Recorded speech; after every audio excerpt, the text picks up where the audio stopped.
वो फीस में 50% डिस्काउंट आपको मिलता है। अभी ये जो होने पर करेंगे कंपनीज एक्ट 2013 इनके रूल्स के साथ करेंगे। इसमें काफी रूल्स हैं, अलग अलग रूल्स हैं, रेगुलेशंस हैं। देन कंपटीशन एक्ट है 2002 का, ये भी कॉर्पोरेट एक्ट है। कंपटीशन एक्ट में ये जो workshop on 40 plus corporate laws of India, Bharat का जो कॉर्पोरेट सेक्टर है उसमें जनरली लोगों को दो चार ही लॉ मालूम है। कंपनी एक्ट है, सरफासी एक्ट है, इंसॉल्वेंसी एक्ट है, ऐसे कुछ एक्ट है। मैक्स टू मैक्स किसी को 5 मालूम, किसी को 10 मालूम है। लेकिन कॉर्पोरेट लॉ जो है दोस्तों, ये 40 से ज्यादा है। और इसके ऊपर मैं एक वर्कशॉप कर रहा हूं। हमारा जो JSS लॉ फर्म है, जो सुप्रीम कोर्ट की फुली प्रैक्टिस करता है, 6 AOR 16 जूनियर के साथ हम जो काम करते हैं, कॉर्पोरेट मैटर्स भी हैंडल करते हैं, प्रॉपर्टी मैटर्स हैंडल करते हैं, सर्विस मैटर हैंडल करते हैं। तो हमारा जो एक्सपीरियंस है वो एक्सपीरियंस देने के हिसाब से और कॉर्पोरेट जगत को और कॉर्पोरेट प्रैक्टिस करने वाले लॉयर को या कॉर्पोरेट में इंटरेस्ट लेने वाले लॉ स्टूडेंट के लिए हम क्या करना चाहते हैं, ये वर्कशॉप बताना चाहते हैं। अभी ये वर्कशॉप जो हो रहा है ये 5 दिन का होगा, सॉरी 5 वीक का होगा। एक वीक में 2 आवर रहेंगे, फिर मोस्टली एक ही दिन में वो 2 घंटे ले लेंगे। फिर वो 2 घंटे में लगभग हम 8 से 10 कानून कवर करेंगे और फिर उसका प्रैक्टिकल एप्लीकेशन बहुत इंपॉर्टेंट है दोस्तों, याद रखना। आप कॉलेज में ना आपको लॉ पढ़ेंगे, कंपनी एक्ट पढ़ेंगे 2013, मैंने 1956 पढ़ा था क्योंकि मैं 89 का मेरा सनद है। तो उस समय 2013 का लॉ नहीं था कंपनी एक्ट मेरे पास, मेरे समय में 1956 का कंपनी एक्ट था। तो आप कॉलेज में लॉ पढ़ते हैं लेकिन उसका प्रैक्टिकल एप्लीकेशन आपको कोई प्रैक्टिशनर लॉयर ही बता पाएगा। इसलिए प्रैक्टिकल एप्लीकेशन सब लॉ का समझना, उसके लूपहोल समझना, उसके इंपॉर्टेंट सेक्शन समझना, उसके इंपॉर्टेंट प्रोविजन समझना, वो बहुत इंपॉर्टेंट है। और वो पर्टिकुलर लॉ में कितने रूल्स हैं, कितने रेगुलेशंस हैं, ये समझना बहुत इंपॉर्टेंट है दोस्तों। और इतना वास्ट किधर भी कवर नहीं है जो हम ये वर्कशॉप में कवर करना चाहते हैं। और ये वर्कशॉप अभी हम लाइव ले रहे हैं, उसका तारीख बिरीख सब आपको ये जो वीडियो आया है ये वीडियो के नीचे के पोस्ट में मिल जाएगा। और उसके बाद ये रिकॉर्डेड जो है ये हम हमारे ऐप पे डालेंगे और ये ऐप पे डालने के बाद ये रिकॉर्डेड कोर्सेज भी आप जब चाहे तब कर सकते हैं, वो कोई इशू नहीं है। और लाइव अगर जुड़ जाते हैं तो लाइव का मजा ही अलग आता है। तो लाइव जुड़ सकते हैं। कौन से लॉ कवर करने वाला हूं मैं सब आपको बताता हूं। खाली आपको लाइव जुड़ने के लिए मैं इतना ही बोलूंगा, इसका जो फीस है वो फीस में 50% डिस्काउंट आपको मिलता है अगर आप नानी पालकीवाला नेशनल लॉ क्लब के लाइव मेंबर बनते हैं। आपको मालूम है नानी पालकीवाला नेशनल लॉ क्लब का लाइव मेंबर है नहीं 10 साल का मेंबर हमारा नानी पालकीवाला नेशनल लॉ क्लब का बनने के लिए खाली 500 रुपये लगता है। 10 साल का मेंबरशिप मिल जाता है और उसमें 6-7 से ज़्यादा बेनिफिट मिलता है। आप नानी पालकीवाला अधिवक्ता पार्टी का मेंबरशिप फ्री ले सकते हैं। आप जो भी बड़े बड़े ऐसे वर्कशॉप होते हैं उसमें 50% डिस्काउंट मिल जाता है। इसलिए आप ये वर्कशॉप ज्वाइन करना चाहते हैं तो पहले Nani Palkhivala national law club का लाइव मेंबरशिप ले लीजिए और फिर ये ज्वाइन कीजिए। तो then you will get the 50% discount in that. हाँ, Nani Palkhivala national law club का काम क्या है? लीगल अवेयरनेस है। हमारे वर्कशॉप होते हैं, सेमिनार होते हैं, सीनियर एडवोकेट के लेक्चर्स होते हैं, मेरा 15 जजमेंट का सीरीज होता है, ऐसे अलग अलग एक्टिविटी चलते हैं। इसलिए नानी पालकीवाला के 15 अलग अलग ग्रुप भी हैं। व्हाट्सअप ग्रुप, क्रिमिनल लॉ का ग्रुप अलग है, सर्विस लॉ का ग्रुप अलग है, कॉर्पोरेट लॉ का ग्रुप अलग है, इसे डिस्कशन ग्रुप भी है ये है। तो इसमें आप लीगल अवेयरनेस के लिए, लीगल अपडेशन के लिए अगर ये काम नानी पालकीवाला नेशनल लॉ क्लब करता है जिसका मैं प्रेसिडेंट हूँ। और ये नानी पालकीवाला नेशनल लॉ क्लब का अगर लीगल अपडेट्स में अगर आप इंटरेस्ट रखते हैं तो इसका लाइफ मेंबरशिप ले लीजिए, फिर एक कोर्स ज्वाइन कीजिए। लेकिन आपको लीगल अपडेट्स में इंटरेस्ट नहीं है, लाइफ मेंबर में इंटरेस्ट नहीं है, तो सीधा आप एक कोर्स का रेगुलर जो फीस है वो फीस भर के आप एक कोर्स ज्वाइन कर सकते हैं, ऐसा कोई इशू नहीं है। अभी ये जो होने वाला है 5 हफ्ते चलने वाला है, बराबर। तो एक हफ्ते में 2 दिन 2 घंटा लेंगे, मोस्टली एक ही दिन हम 2 घंटा ले लेंगे या फिर अलग अलग दिन 2 घंटा 1-1 घंटा लेंगे, वो बाद में हम डिसाइड करेंगे। That is depend on because we are not academicians. मैं क्लियर बताता हूँ कि मैं एकेडमिशियन नहीं हूँ। मैं किसी भी कॉलेजेस में लॉ पढ़ाने के लिए नहीं जाता हूँ। खाली गेस्ट लेक्चर बोल के कभी कभी बुला लेते तो मैं जाता हूँ, बराबर। लेकिन रेगुलर कोई सब्जेक्ट नहीं पढ़ाता हूँ क्योंकि समय नहीं मिलता। हमारा फुल फोकस सुप्रीम कोर्ट के प्रैक्टिस के ऊपर है। We are 100% practitioner lawyer in Supreme Court of India और हमारा पूरा फोकस सुप्रीम कोर्ट के ऊपर ही है। इसलिए हमारा पास समय का थोड़ा सा मर्यादा होता है, इसलिए हम जितना समय बचा के जितना आपको कम समय में अच्छा आउटपुट दे पाएंगे प्रैक्टिकल टच के साथ, वो हम देने की इसमें कोशिश करेंगे। इसलिए आपको जो टाइमिंग है वो टाइमिंग भी थोड़ा बहुत चेंज होता रहेगा, ये हो रहेगा। और एक आधा हफ्ते का आपका अगर लाइव मिस भी हो गया तो कोई टेंशन नहीं, इसका रिकॉर्डेड पीस आपको बाद में मिल जाएगा। और क्योंकि अब वैसे भी हम रिकॉर्ड करके ऐप पे डालने वाले हैं, जयप्रकाश सोमानी सुप्रीम कोर्ट नाम से ही मेरा ऐप है, तो वो ऐप पे आप देख सकते हैं। और ऐप की लिंक वगैरह जो है ये डिस्क्रिप्शन में सब आपको ऐप के हमारे लिंक वगैरह सब मिल जाएंगे। मेरी जो किताबें हैं भगवान श्री कृष्ण के दया से 65+ किताबें पब्लिश हुई हैं, उसकी भी लिंक्स वगैरह जो है वो सब आपको डिस्क्रिप्शन में मिल जाएंगे। दोस्तों, ये 40+ कॉरपोरेट लॉ जो है जो हम इसमें कवर करने वाले हैं वो तो आपको लिस्ट में मिल जाएंगे। नीचे नीचे पूरा इंफॉर्मेशन होने के बाद एक लिस्ट दिया है, उसमें तो मिल जाएंगे, लेकिन हम यहाँ पे आपको वीडियो में बताना चाहते हैं। तो पहला लॉ हम कवर करेंगे कंपनीज एक्ट 2013, इनके रूल्स के साथ करेंगे। इसमें काफी रूल्स हैं, अलग अलग रूल्स हैं, रेगुलेशंस हैं। देन कंपटीशन एक्ट है 2002 का, ये भी कॉर्पोरेट एक्ट है। ये कंपटीशन एक्ट में ये जो गूगल्स रहते हैं, गूगल रहता है, फेसबुक रहते हैं, इनके जो मैटर चलते हैं जनरली कंपटीशन एक्ट में आते हैं। इसका कंपटीशन कमीशन ऑफ इंडिया है, यहाँ पे ट्रायल कोर्ट बोल सकते हैं इसको, जिसका मैं इनका सुप्रीम कोर्ट के लिए मैं कंपटीशन कमीशन ऑफ इंडिया का पैनल लॉयर हूँ। तो ऐसे बाद में ये इसका अपील NCLT में जाता है और उसके बाद ये सुप्रीम कोर्ट में आता है। तो ये कंपटीशन एक्ट भी कवर करेंगे। Credit information companies regulation act 2005, depositories act 1996, insolvency and bankruptcy code 2016। मुझे बताने के लिए खुशी होती है कि मैं ये इंसॉल्वेंसी प्रोफेशनल भी हूँ। मैं सुप्रीम कोर्ट बार एसोसिएशन का पहला वकील था जिसने इंसॉल्वेंसी का ये एग्जामिनेशन क्रैक किया था। बहुत हार्ड एग्जामिनेशन है और वो मैंने क्रैक किया था और बहुत मुश्किल से क्रैक किया था। 8 एटम में फेल हुआ, 90 एटम में मैंने एक एग्ज़ाम क्लियर किया। बाद में मैंने आरपी लिक्विडेशन बोर्ड के भी कुछ कंपनी में काम किया, अभी भी कुछ चल रहा है। तो सुप्रीम कोर्ट के प्रैक्टिस के साथ साथ वहाँ पे लीगल प्रैक्टिस है सुप्रीम कोर्ट में, यहाँ पे थोड़ा एडमिनिस्ट्रेटिव जॉब है, बराबर है। और जो इंसॉल्वेंसी प्रोफेशनल होते हैं ना दोस्तों, ये सेबी के पैनल के ऊपर भी बड़े बड़े जो कंपनी पब्लिक इशू निकालती है उनके ऊपर भी मैनेजर बोल के ऐसे भी उनको अपॉइंट करता है, ताकि कोई गफला ना हो, कोई वहाँ पे फ्रॉड ना हो। इसलिए इंसॉल्वेंसी एंड बैंक्रप्सी कोड हम मल्टी डायमेंशनल से क्या करेंगे, ये वर्कशॉप में कवर करेंगे। Limited liability partnership act LLP act है 2008 का।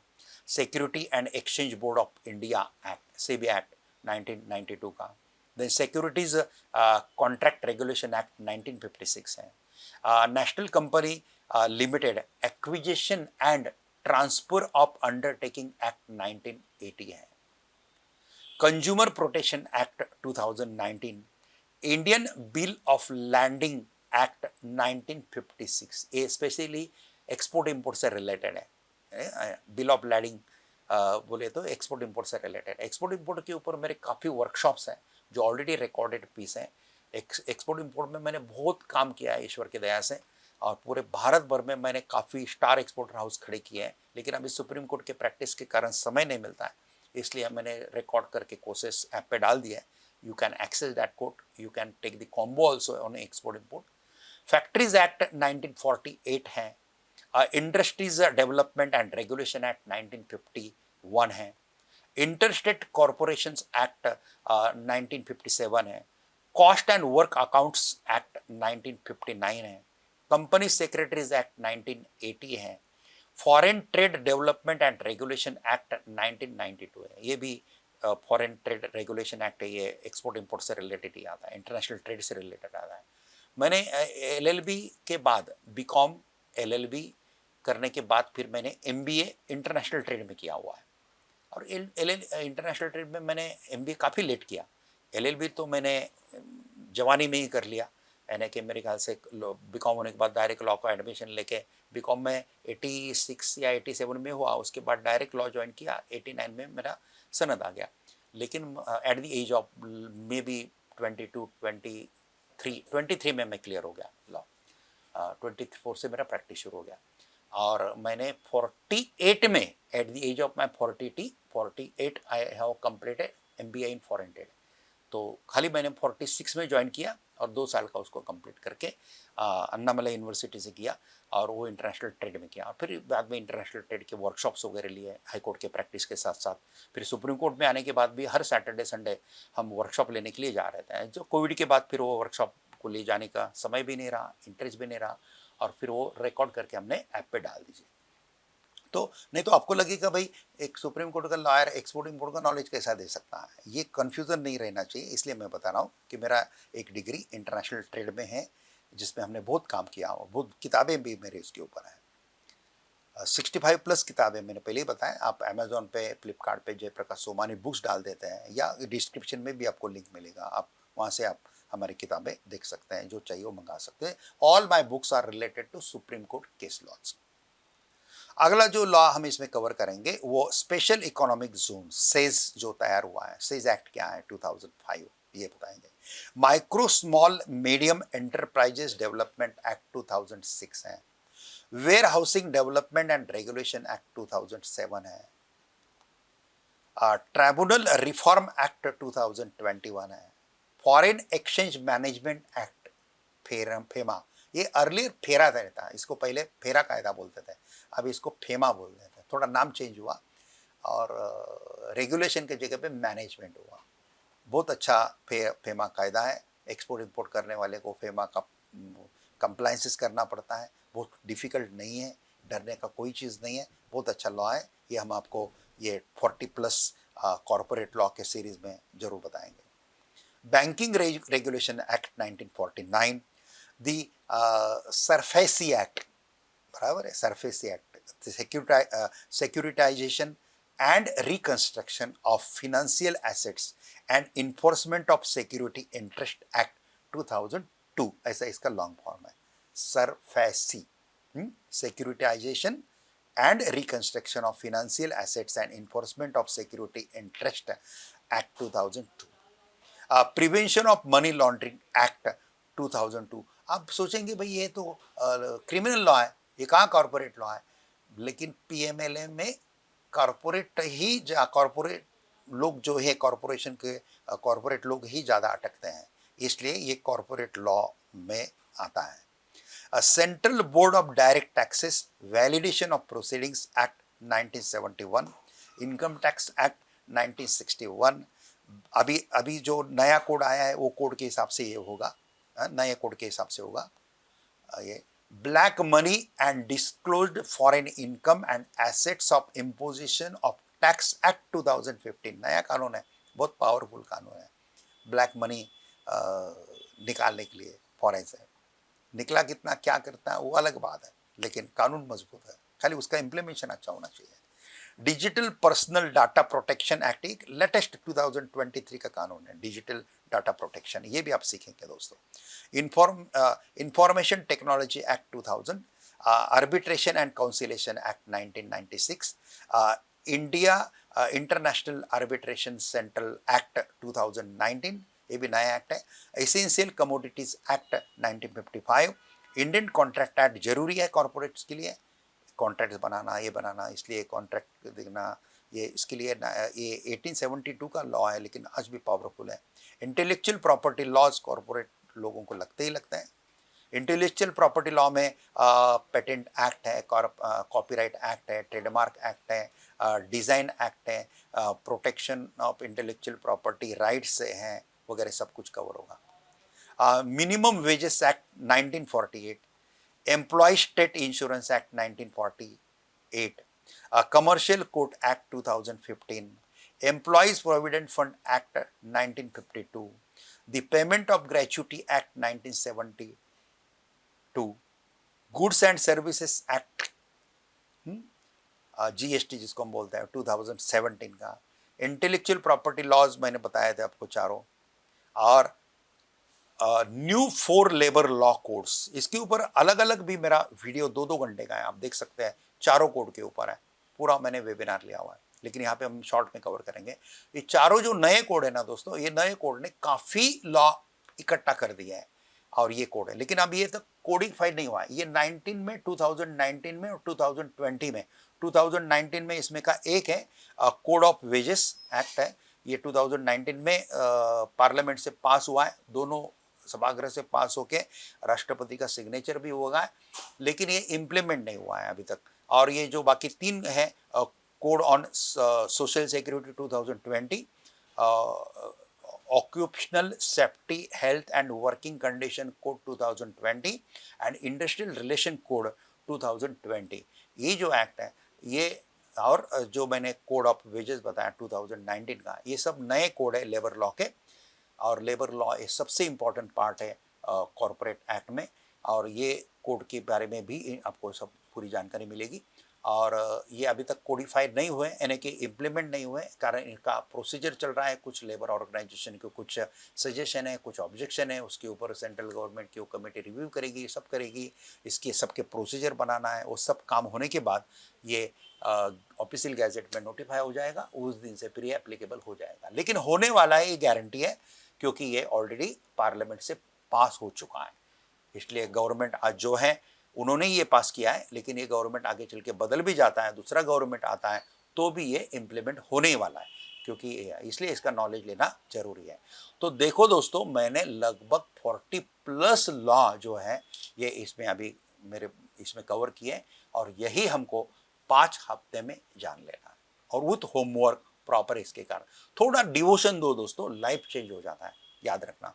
इसलिए आप कॉरपोरेट्स हैं तो कॉरपोरेट में आप एम्प्लॉय हैं तो भी आपने ज्वाइन करना चाहिए, और कॉरपोरेट में जो आप मैनेजिंग डायरेक्टर है या इंडिपेंडेंट डायरेक्टर है कॉरपोरेट में, आपने ज्वाइन करना चाहिए ये कोर्स। तो पूरा लॉ समझने के लिए, प्रैक्टिकल एंगल से समझने के लिए, कोई प्रैक्टिशनर लॉयर ही आपको बता सकता है। मेरा ये शौक है, इसलिए मैं थोड़ा समय निकाल के काम करता हूँ।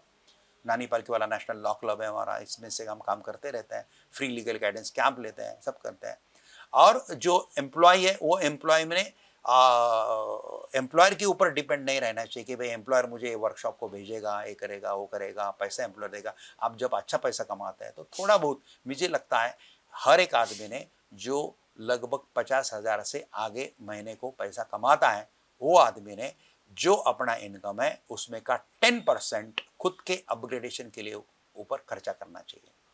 मैं आज भी करता हूं, मैं 60+ हूं, लेकिन तो भी मैं अपडेशन रखता हूं। मैंने 60-60, 70-70 हजार के कोर्सेस में करता हूं, अपडेशन के लिए करता हूं। याद रखना दोस्तों, इसलिए अपडेशन करो, जितना अपडेशन करें। ये लाइब्रेरी जो मेरे पीछे आपको दिख रही है, ये सब लाइब्रेरी में खर्चा करना है, अपडेशन के लिए खर्चा करो दोस्तों। हर चीज के लिए एम्प्लॉयर ने स्पॉन्सर किया तभी आएंगे, बिल्कुल नहीं। बहुत पैसा नहीं है इसको, बहुत कम है। उसमें भी आप नानी पालकी वाला नेशनल लॉ क्लब के अगर लाइफ मेंबर है तो 50% डिस्काउंट है। इतना अगर करके आप आ जाएंगे, इसलिए एम्प्लॉयर आपको भेजो ना भेजो कोई इशू नहीं है, आपने खुद ने डील पे लेने। आप अगर कॉर्पोरेट लॉ में काम करते हैं, कॉर्पोरेट में काम करते हैं, कंपनी में काम करते हैं, एलएलपी में काम करते हैं, आपने ये वर्कशॉप करना चाहिए। मैनेजमेंट के लोगों ने तो करना ही चाहिए, और जो लॉयर हैं, वो लॉयर जो कॉर्पोरेट लॉ में इंटरेस्ट लगते हैं, वो लॉयर ने काम करना ही चाहिए। इसमें बहुत अच्छा काम करना चाहिए। और सबसे इम्पोर्टेंट जो है वो है जो लॉ स्टूडेंट है, वो लॉ स्टूडेंट ने भी करना चाहिए। और लॉयर जो कॉर्पोरेट लॉ में इंटरेस्ट नहीं रखते हैं, बराबर है, जो क्रिमिनल लॉ कर रहे हैं, जो ये करते हैं, उन्होंने कॉर्पोरेट लॉ डिफिकल्ट नहीं है ये समझने के लिए करना चाहिए। अगर उनका कॉर्पोरेट लॉ का लाइन खुला हो गया तो वो भी अच्छा काम करेंगे।